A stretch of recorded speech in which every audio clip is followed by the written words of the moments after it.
Chapter 2. The Law of Club and Fang.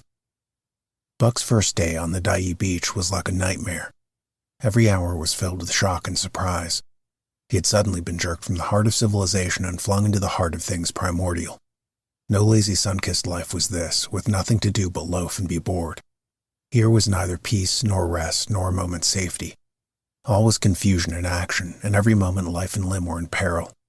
There was imperative need to be constantly alert. For these dogs and men were not town dogs and men. They were savages, all of them, who knew no law but the law of club and fang. He had never seen dogs fight as these wolfish creatures fought, and his first experience taught him an unforgettable lesson. It is true, it was a vicarious experience, else he would not have lived to profit by it. Curly was the victim. They were camped near the log store where she and her friendly way made advances to a husky dog the size of a full-grown wolf, though not half so large as she. There was no warning, only a leap in like a flash, a metallic clip of teeth, a leap out equally swift, and Curly's face was ripped open from eye to jaw. It was the wolf manner of fighting, to strike and leap away. There was more to it than this. 30 or 40 huskies ran to the spot and surrounded the combatants in an intent and silent circle. Buck did not comprehend that silent intentness, nor the eager way with which they were licking their chops. Curly rushed her antagonist, who struck again and leaped aside. He met her next rush with his chest in a peculiar fashion that tumbled her off her feet. She never regained them. This was what the onlooking huskies had waited for. They closed in upon her, snarling and yelping, and she was buried, screaming with agony beneath the bristling mass of bodies. So sudden was it and so unexpected that Buck was taken aback. He saw Spitz run out his scarlet tongue in a way he had of laughing, and he saw Francois swinging an axe spring into the mess of dogs. 3 men with clubs were helping him to scatter them. It did not take long. 2 minutes from the time Curly went down, the last of her assailants were clubbed off. But she lay there limp and lifeless in the bloody trampled snow, almost literally torn to pieces, the swart half-breed standing over her and cursing horribly. The scene often came back to Buck to trouble him in his sleep. So that was the way. No fair play. Once down, that was the end of you. Well, he would see to it that he never went down. Spitz ran out his tongue and laughed again, and from that moment Buck hated him with a bitter and deathless hatred. Before he had recovered from the shock caused by the tragic passing of Curly, he received another shock. Francois fastened upon him an arrangement of straps and buckles. It was a harness such as he had seen the grooms put on the horses at home. And as he had seen horses work, so he was set to work, hauling Francois on a sled to the forest that fringed the valley and returning with a load of firewood.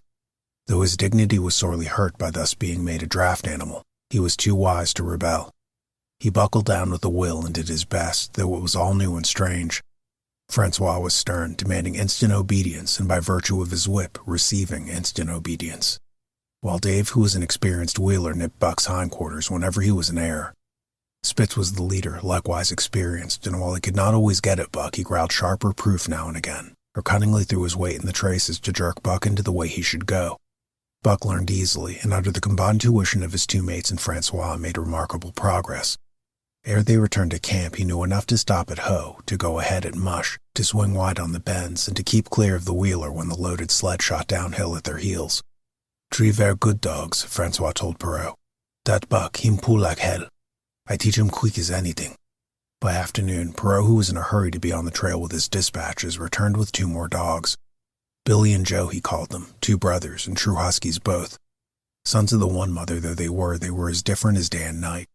Billy's one fault was his excessive good nature, while Joe was the very opposite, sour and introspective, with a perpetual snarl and a malignant eye. Buck received them in comradely fashion. Dave ignored them, while Spitz proceeded to thrash first one and then the other. Billy wagged his tail appeasingly, turned to run when he saw the appeasement was of no avail, and cried still appeasingly when Spitz's sharp teeth scored his flank.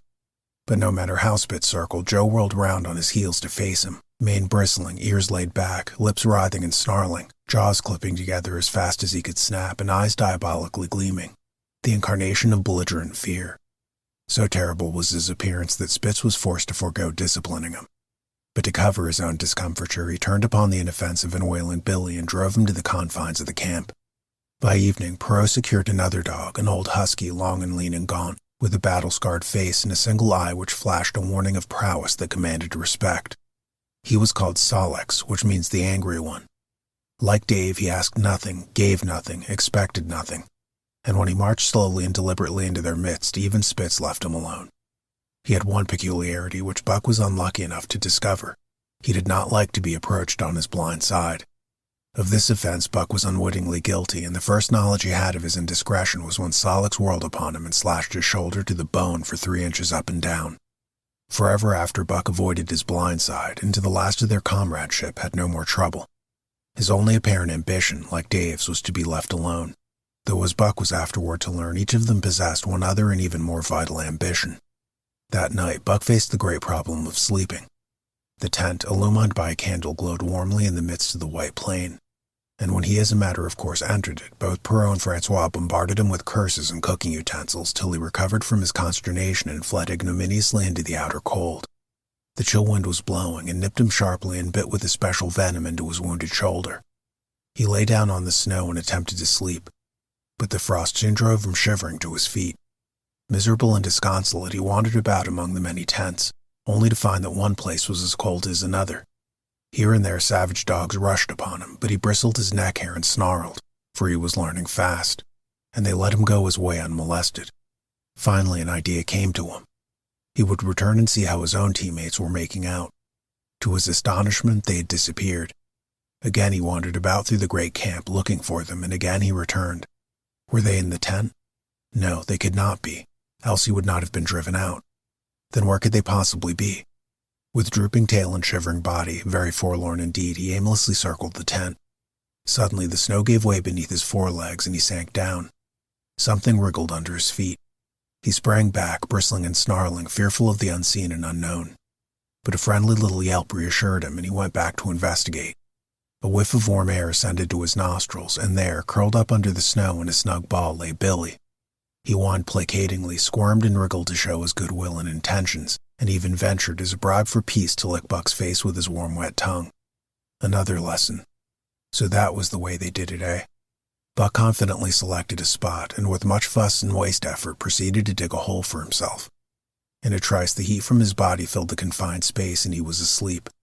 The day had been long and arduous, and he slept soundly and comfortably, though he growled and barked and wrestled with bad dreams. Nor did he open his eyes till roused by the noises of the waking camp. At first he did not know where he was. It had snowed during the night, and he was completely buried. The snow walls pressed him on every side, and a great surge of fear swept through him, the fear of the wild thing for the trap. It was a token that he was harking back through his own life to the lives of his forebears, for he was a civilized dog, an unduly civilized dog, and of his own experience knew no trap, and so could not of himself fear it. The muscles of his whole body contracted spasmodically and instinctively. The hair on his neck and shoulders stood up on end, and with a ferocious snarl he bounded straight up into the blinding day, the snow flying about him in a flashing cloud. Ere he landed on his feet, he saw the white camp spread out before him, and knew where he was, and remembered all that had passed from the time he went for a stroll with Manuel to the hole he had dug for himself the night before. A shout from Francois hailed his appearance. "What I say?" the dog driver cried to Perrault. "That Buck for sure learn quick as anything." Perrault nodded gravely. As courier for the Canadian government bearing important dispatches, he was anxious to secure the best dogs, and he was particularly gladdened by the possession of Buck. 3 more huskies were added to the team inside an hour, making a total of 9, and before another quarter of an hour had passed, they were in harness and swinging up the trail toward the Dyea Canyon. Buck was glad to be gone, and though the work was hard, he found he did not particularly despise it. He was surprised at the eagerness which animated the whole team and which was communicated to him. But still more surprising was the change wrought in Dave and Solix. They were new dogs, utterly transformed by the harness. All passiveness and unconcern had dropped from them. They were alert and active, anxious that the work should go well, and fiercely irritable with whatever, by delay or confusion, retarded that work. The toil of the traces seemed the supreme expression of their being and all that they lived for, and the only thing in which they took delight. Dave was wheeler or sled dog, pulling in front of him was Buck. Then came Solix. The rest of the team was strung out ahead, single file to the leader, which position was filled by Spitz. Buck had been purposely placed between Dave and Solix so that he might receive instruction. Apt scholar as he was, they were equally apt teachers, never allowing him to linger long in error and enforcing their teaching with their sharp teeth. Dave was fair and very wise. He never nipped Buck without cause, and he never failed to nip him when he stood in need of it. As Francois' whip backed him up, Buck found it to be cheaper to mend his ways than to retaliate. Once during a briefer halt when he got tangled in the traces and delayed the start, both Dave and Solix flew at him and administered a sound trouncing. The resulting tangle was even worse, but Buck took good care to keep the traces clear thereafter. And ere the day was done, so well had he mastered his work, his mates had ceased nagging him. Francois's whip snapped less frequently, and Perrault even honored Buck by lifting up his feet and carefully examining them. It was a hard day's run up the canyon through Sheep's Pass, past the scales and the timberline, across the glaciers and snowdrifts hundreds of feet deep, and over the great Chilkoot Divide which stands between the salt water and the fresh and guards forbiddingly the sad and lonely north. They made good time down the chain of lakes which fills the craters of extinct volcanoes, and late that night pulled into the huge camp at the head of Lake Bennett, where thousands of gold seekers were building boats against the breakup of the ice in the spring. Buck made his hole in the snow and slept the sleep of the exhausted just, but all too early was routed out in the cold darkness and harnessed with his mates to the sled. That day they made 40 miles, the trail being packed. But the next, and for many days to follow, they broke their own trail, worked harder, and made poorer time. As a rule, Perrault traveled ahead of the team, packing the snow with webbed shoes to make it easier for them. Francois, guiding the sled at the gee pole, sometimes exchanged places with him, but not often. Perrault was in a hurry, and he prided himself on his knowledge of ice, which knowledge was indispensable, for the fall ice was very thin, and where there was swift water there was no ice at all. Day after day, for unending days, Buck toiled in the traces. Always they broke camp in the dark, and the first gray of dawn found them hitting the trail with fresh miles reeled off behind them. And always they pitched camp after dark, eating their bit of fish and crawling to sleep into the snow. Buck was ravenous. The pound and a half of sun-dried salmon, which was his ration for each day, seemed to go nowhere. He never had enough and suffered from perpetual hunger pangs. Yet the other dogs, because they weighed less and were born to the life, received a pound only of the fish and managed to keep in good condition. He swiftly lost the fastidiousness which had characterized his whole life. A dainty eater, he found that his mates, finishing first, robbed him of his unfinished ration. There was no defending it. While he was fighting off 2 or 3, it was disappearing down the throats of the others. To remedy this, he ate as fast as they, and so greatly did hunger compel him, he was not above taking what did not belong to him. He watched and learned. When he saw Pike, one of the new dogs, a clever malingerer and thief, slyly steal a slice of bacon when Perrault's back was turned, he duplicated the performance the following day, getting away with the whole chunk. A great uproar was raised, but he was unsuspected, while Dub, an awkward blunderer who was always getting caught, was punished for Buck's misdeed. The first theft marked Buck as fit to survive in the hostile Northland environment. It marked his adaptability, his capacity to adjust himself to changing conditions, the lack of which would have meant swift and terrible death. It marked further the decay or going to pieces of his moral nature, a vain thing and a handicap in the ruthless struggle for existence. It was all well enough in the Southland, under the law of love and fellowship, to respect private property and personal feelings, but in the Northland, under the law of club and fang, whoso took such things into account was a fool, and insofar as he observed them, he would fail to prosper. Not that Buck reasoned it out. He was fit, that was all, and unconsciously he accommodated himself to the new mode of life. All his days, no matter what the odds, he had never run from a fight. But the club of the man in the red sweater had beaten into him a more fundamental and primitive code. Civilized, he could have died for a moral consideration, say the defense of Judge Miller's riding whip. But the completeness of his decivilization was now evidenced by his ability to flee from the defense of a moral consideration and so save his hide. He did not steal for the joy of it, but because of the clamor of his stomach.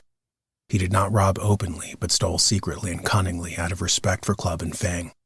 In short, the things he did were done because it was easier to do them than not to do them. His development, or retrogression, was rapid.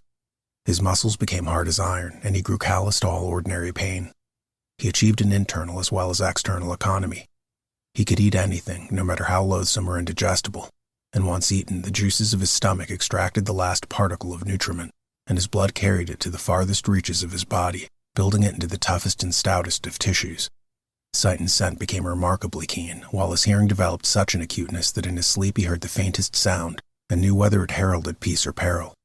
He learned to bite the ice out with his teeth when it collected between his toes, and when he was thirsty and there was a thick scum of ice over the waterhole, he would break it by rearing and striking it with stiff forelegs. His most conspicuous trait was an ability to scent wind and forecast it a night in advance. No matter how breathless the air when he dug his nest by tree or bank, the wind that later blew inevitably found him to leeward, sheltered and snug. And not only did he learn by experience, but instincts long dead became alive again. The domesticated generations fell from him. In vague ways he remembered back to the youth of the breed, to the time the wild dogs ranged in packs through the primeval forest and killed their meat as they ran it down. It was no task for him to learn to fight with cut and slash and the quick wolf snap. In this manner he fought forgotten ancestors. They quickened the old life within him, and the old tricks which they had stamped into the heredity of the breed were his tricks. They came to him without effort or discovery, as though they had been his always. And when on the still cold nights he pointed his nose at a star and howled long and wolf-like, it was his ancestors, dead in dust, pointing nose at star and howling down through the centuries and through him. And his cadences were their cadences, the cadences which voiced their woe, and what to them was the meaning of the stiffness, and the cold, and the dark. Thus his token of what a puppet thing life is. The ancient song surged through him, and he came into his own again. And he came because men had found a yellow metal in the north, and because Manuel was a gardener's helper whose wages did not lap over the needs of his wife and diverse small copies of himself.